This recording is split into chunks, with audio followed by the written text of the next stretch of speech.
అందరి నమస్తే. Deputy CM finance minister బట్టి విక్రమార్క గారు గవర్నమెంట్ ఇచ్చిన కొత్తలో ఒక మాట చెప్పిండ్రు. నిన్న మొన్న కూడా సేమ్ మాట చెప్పిండ్రు. ఏంటంటే మేము సంపద సృష్టిస్తాం, పేదలకు పంచుతామని. కానీ చెప్పే మాటలకు చేస్తున్న వ్యవహారాలకు ఏం సంబంధం లేదు. ఇప్పుడు సంపద పెంచుతాం, జనాలకు పంచుతామని కాదు. సంపద పెంచుకోవడానికి జనాలను ముంచుతాం అనేది కరెక్ట్. ఎందుకంటే వీళ్ళు వచ్చిన సంవత్సరన్నరలో మొన్న జనవరి నుంచి ఇప్పటికి 5 నెలల కాలంలో మందు ధరలు 4వసారి పెంచబోతున్నారు. బీర్ల ధరలు 2 సార్లు పెరిగినాయి ఇప్పటికీ. తర్వాత ఈ విస్కీ వాటి ధర ఒకసారి పెరిగింది, మళ్ళీ ఒకసారి పెంచుతారంట. విస్కీ ధర అయితే పోయిన నెలనే పెంచిన అనుకుంటా, మళ్ళీ ఈ నెల అంటే మేలో పెంచిర్రు, మళ్ళీ ఇప్పుడు జూన్లో పెంచబోతున్నారంట. ఏంటంటే గవర్నమెంట్కు ఇది తప్ప ఇంకా వేరే ఆదాయం పెంచుకోవాలనే విషయాల్లో మందు ఒక్కటే ఆదాయంగా చూసినట్టుంది ప్రభుత్వం. మిగతా ఎక్కడ పెంచుకోనికి అవకాశం లేదు. మా చేత కాదు, మేము రియల్ ఎస్టేట్ బాగు చేయలేము, మేము ఇంకొక ఇన్కమ్ సోర్స్ పెంచలేము, జనాలకు డబ్బులు సంపాదించుకునే అవకాశం మేము ఇవ్వము. ఎందుకంటే డబ్బులు సంపాదిస్తే ట్యాక్సుల రూపంలో గవర్నమెంట్ కట్టవచ్చు. ఏమి ఇవ్వము మేము, కానీ మీ వీక్నెస్ మాకు తెలుసు కాబట్టి మేము మందు ధరలు పెంచుతాం, మా గల్లా నింపుకుంటాం. ఇంతకుముందు చెప్పినట్లుగానే సంపద పెంచుతాం, జనాలకు పంచుతాం కాకుండా సంపద పెంచుకుంటాం, కానీ అది జనాలను ముంచి అని మాత్రం క్లియర్గా అర్థమవుతుంది. వార్తలోకి పోదాం. అందుకన్నా ముందు సబ్స్క్రైబ్ చేసుకున్న వాళ్ళు కిందనే ఉన్న సబ్స్క్రైబ్ బటన్ నొక్కండి. సబ్జెక్ట్ ఇది, మాకు ఇదే కిక్ అని పెట్టినాం. గవర్నమెంట్కు అదే కిక్కు, అంతకు మించి కిక్కులు లేవు. గవర్నమెంట్కి ఆదాయం పెంచుకోవడానికి వేరే మార్గాలు లేవు.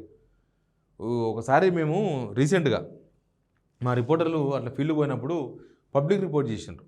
రేవంత్ రెడ్డి నన్ను కోస్తే కూడా పైసలు వెళ్ళవన్నాడు కదా, అప్పుడు ఎట్లా చూస్తారు మీరంతా అని అడిగితే ఒక ఆయన చాలా తెలివిగా సమాధానం చెప్పిండు. నేను ఇంతకుముందు ఒకసారి చెప్పిన, వినని వాళ్ళు ఉంటే వినండి. ఏమన్నా అంటే, ఒకరికి ₹1 ఇస్తారు, ఒక వ్యక్తి ₹1 ఇచ్చారు. ఆ వ్యక్తి తెలివిపాడైతే ఆ ₹1 రకరకాల బిజినెస్లు చేసి, అది కూడా మంచి బిజినెస్లు చేసి, లాభం వచ్చే బిజినెస్లు చేసి 2 కోట్లు చేస్తాడు, 3 కోట్లు చేస్తాడన్న.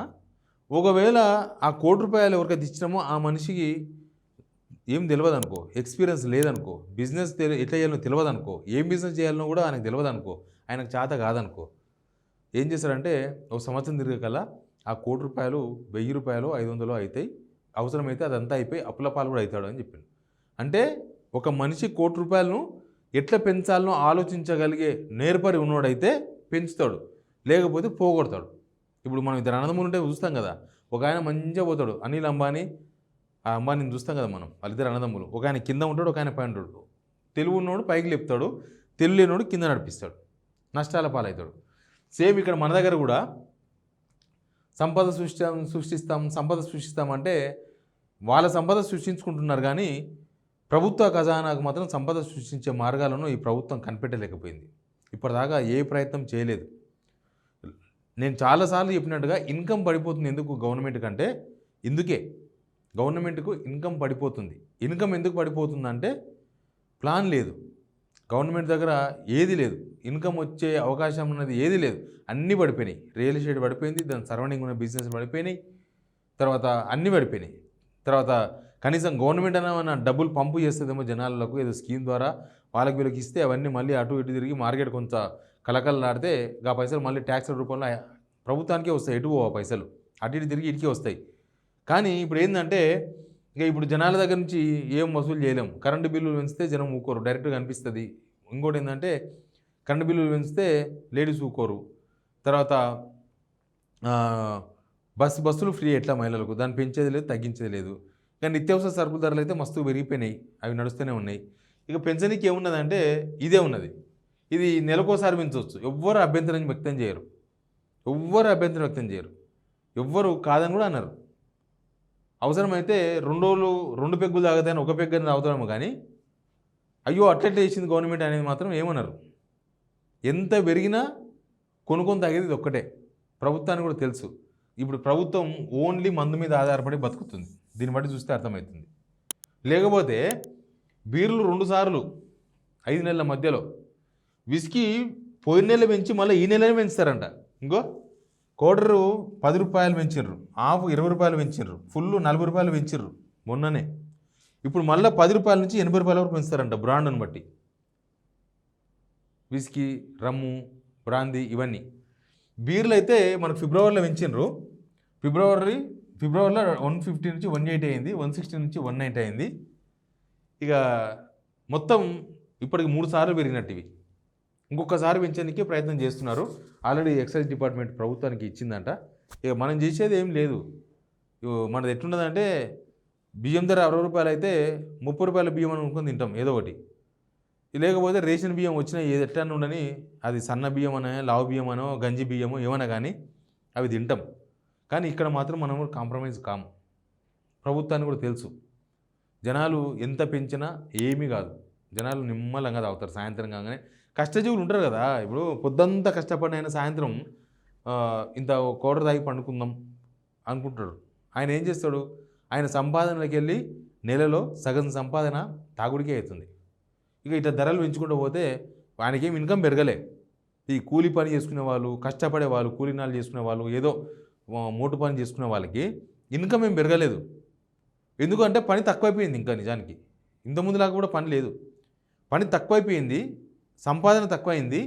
కానీ ఇది తప్పదు, ఇదేమో పెరిగిపోయింది ఖర్చు. ప్రతి ఒక్కరూ middle class, lower middle class వాళ్ళైతే వాళ్ళకు వచ్చే కూలీ లేకపోతే జీతాలు ఏమైనా ఉండొచ్చు కాక వాటిలో ఎక్కువ ఖర్చు మందికే పెడుతున్నారు. ఇంకా ఈ విద్య వైద్యం అవి తప్ప పిల్లలను గవర్నమెంట్ స్కూల్ కన్నా పంపాలి, ఇంకేదైనా నడపాలి. కానీ ఇక్కడ మాత్రం కాంప్రమైజ్ అవుతలేరు ఎవరు. ఇంకా మన ఫంక్షన్లు అయితే మనం లాగానే ఆగరాయి. ఎనీవే ప్రభుత్వం ముఖ్యంగా సరే మనలో మాట పక్కన పెడితే ప్రభుత్వం అమ్మకపోతే మనలు కూడా ఏమన్నారు. కానీ ప్రభుత్వము ఎంత డిఫరెంట్గా ఆలోచిస్తుందంటే వీళ్ళకు రెవెన్యూ పెంచుకోవడానికి ఎన్ని మార్గాలు ఉంటాయి, చాలా మార్గాలు ఉంటాయి. రెవెన్యూ పెంచుకోవడానికి వాళ్ళకు రెవెన్యూ ఎక్కడికి నుంచి వస్తుంది. ఎక్సైజ్ అనేది ఒక డిపార్ట్మెంట్, రెవెన్యూ డిపార్ట్మెంట్ ఉంటుంది. అంటే రియల్ ఎస్టేటు ఈ రిజిస్ట్రేషన్లు పెంచడం, ఇంకా ఇట్లా జిఎస్టీ అవన్నీ వసూళ్ళు, సేల్స్ ట్యాక్స్ వసూళ్ళు, ఇట్లాంటివన్నీ ఉంటాయి. ఇవన్నీ వీళ్ళు ఇంకా పెంచుకోవాలి. ఇంకా అంటే కంపెనీలు తీసుకొచ్చి కొంతమందికి ఉద్యోగాలు ఇచ్చి, మొన్ననే రేవంత్ రెడ్డి గారు అంటున్నారు మేము 3 లక్షల కోట్ల పెట్టుబడులు తీసుకొచ్చినాం, 1,00,000 మందికి ఉద్యోగాలు ఇచ్చేసినామని. 1,00,000 మందిలో అసలు నాకు తెలిసి వీళ్ళు 1000 మంది కూడా ఉద్యోగాలు ఇవ్వాలి. అసలు ఒక్క కంపెనీ కూడా రాలేదు. 3 లక్షల కోట్ల పెట్టుబడులు అన్నారు కదా, అవి పెట్టుబడులు రాలేదు. అవి రేవంత్ రెడ్డి గారు మరి ఎవరైనా ఆఫీసర్స్ మిస్గైడ్ చేస్తున్నారా, లేకపోతే ఆయన అలవాట్లో పొరపాటుగా అట్లా మాట్లాడుతున్నాడా, జనాలను తప్పుదో పట్టిస్తున్నా అర్థం కాలేదు. ఎందుకంటే ఏ ప్రభుత్వం ఉన్నా దావోస్ పోయినా అమెరికా పోయినా అగ్రిమెంట్లు అవుతాయి. అవి లాంచ్ కానీ 3-4 ఏళ్ళు పడుతుంది. పోయినసారి గవర్నమెంట్లో అగ్రిమెంట్లు కేటీఆర్ చేసుకొచ్చిన అగ్రిమెంట్లే 1-2 ఇటుకెళ్ళి లాంచ్ అవుతున్నాయి ఇప్పుడు మెల్లగా. మరి ఈ 3 లక్షల కోట్ల పెట్టుబడులు ఎక్కడున్నాయి చూపిస్తారా? ఎవరు ఓపెన్ చేసినారు? చిన్న చిన్న పాన్ డబ్బాలే మంత్రులు ఓపెన్ చేస్తున్నారు. ఈ మధ్య ఒక సాఫ్ట్వేర్ ఓపెన్ చేస్తే మన చూలే సోనాటా అనే ఒక సాఫ్ట్వేర్ కంపెనీ ఏదో ఒక రూమ్ ఆల్రెడీ మా ఆఫీస్లో అక్కడ 4 రూమ్లు ఉన్నాయనుకో, నేను ఒక 5వ రూమ్ ఓపెన్ చేస్తే దానికి ముఖ్యమంత్రి ఓపెన్ చేయడానికి 4 అరాలు ఆల్రెడీ ఉంది, కంపెనీ ఉంది, 4 అరాలు నడుస్తుంది. 5వ అర కోసం రేవంత్ రెడ్డి పోయిండు. అట్లా కొత్త కంపెనీ వస్తే మామూలు ఉంటుందా? రేవంత్ రెడ్డి గడపార తీసుకొని పోతారు రోజు. పేపర్ల టీవీలలో మొత్తం మారుమవుతుంది. ఒక్క కంపెనీ కూడా రాలేదు, వీళ్ళు గడపార తీసుకొని పోలేదు. ఇవేమి లేవు. కానీ ఈయన మాత్రం ఉన్నది. అదే ఇన్కమ్ ఎక్కడ పెంచుకోవాలనో వీళ్ళకి అర్థమైతే లేదు. ఇన్కమ్ పెంచుకునే మార్గాలు వీళ్ళకి తెలియదు. వీళ్ళు ఎవరి మాట వినరు, వీళ్ళకి ఎక్స్పీరియన్స్ లేదు. ఇక ఎట్లుంటుంది, నేను గలీజ్ మాటలు ఏమన్నాను వాళ్ళని. కానీ రాష్ట్ర ప్రభుత్వం దివాలా తీసింది. ఖజానా ఖాళీగానికే ఇన్కమ్ తగ్గిపోయిందంటే దానికి బాధ్యత ఎవరు చెప్పు? నువ్వు కట్టుడు తర్వాత ఎవరు కడుతున్నావు, కానీ నీకు ఇన్కమ్ వస్తలేదు, నీకు జీతం వస్తలేదు, నీకు నీ ఇంట్లోకి రూపాయి వస్తలేదంటే దానికి బాధ్యులు ఎవరు? నువ్వే కదా. దీనికి కూడా ఆయనే బాధ్యుడు, నో డౌట్. ఆ ఫైనాన్స్ మినిస్టరు వదిలేసిండు, నాకేం సంబంధం లేదని.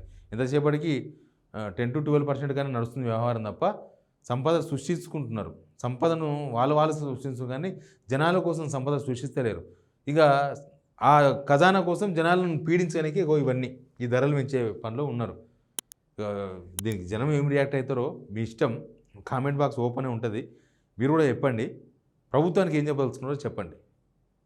మద్యం ధరలు పెంచడం, మద్యం ధరలని కాదు, ప్రభుత్వం ఖజానా అంటే సంపద పెంచడానికి ఇట్లాంటివి తప్ప ప్రభుత్వానికి వేరే మార్గాలు లేవా? ఈ డిబేట్లో మీరు కూడా పార్టిసిపేట్ చేయండి. కింద ఉన్న కామెంట్ బాక్స్లో కామెంట్ చేయండి. Please subscribe signal TV.